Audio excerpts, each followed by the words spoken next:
Hello again, FA Nation. Justin Fensterman back with you, and it's Fantasy Football Stock Watch time. Let's talk about a few players who are trending up and down when it comes to their fantasy football production potential. Let's hit that marketplace.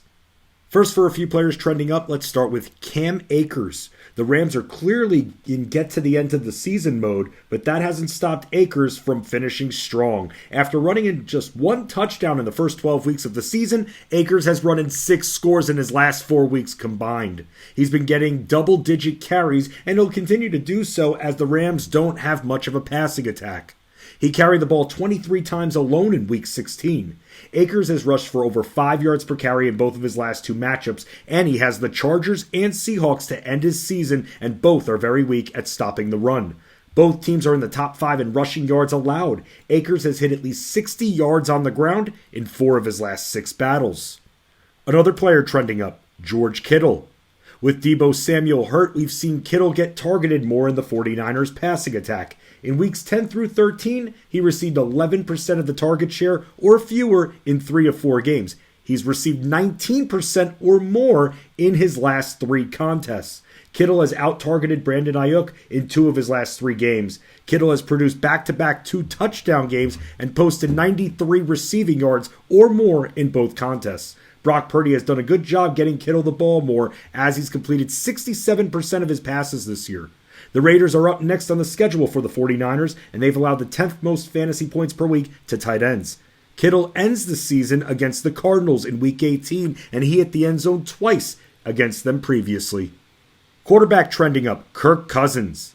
As the season's progressed, Cousins' accuracy has improved, and he's completed over 70% of his passes in 3 of his last 5 games and continues to throw a lot. He completed 30 or more passes in 4 games during that span.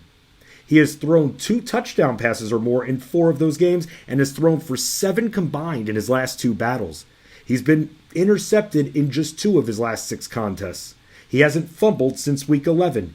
Even though he has 2 divisional games remaining on his schedule against the Packers and Bears, both being easier to run on than throw, Cousins threw for at least 277 yards against both when he previously matched up against them.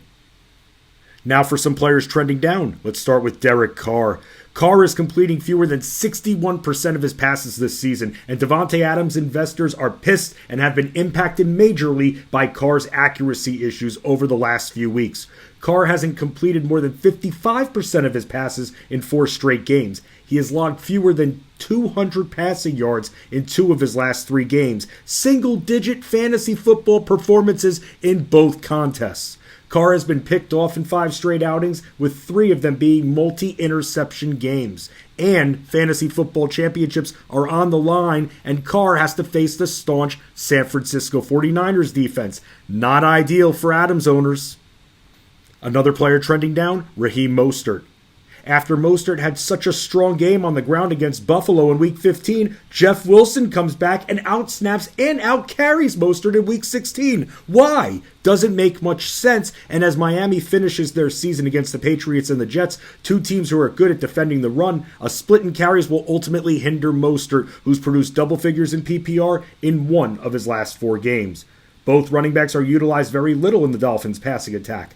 The Patriots have allowed the second fewest fantasy points to running backs this season per week, and Mostert and former Dolphin Chase Edmonds had a lot of trouble running on New England back in Week 1. Final player falling, Dalton Schultz.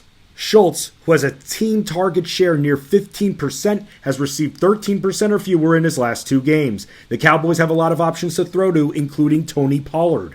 Schultz has hit the end zone just 3 times this year and has caught 3 passes or fewer in 4 of his last 6 games. He's logged fewer than 40 yards receiving in 4 of his last 7 contests. The Cowboys have the Titans, who are weak against tight ends, and the Commanders, who are generally one of the strongest teams at defending the position, but George Kittle burned them in Week 16. Remember, though, the 49ers don't have as many options to throw to as the Cowboys do. We've even seen Michael Gallup get targeted more down the stretch. Noah Brown pops in and out. Schultz has produced 7 fantasy points or fewer in PPR in 3 of his last 4 battles.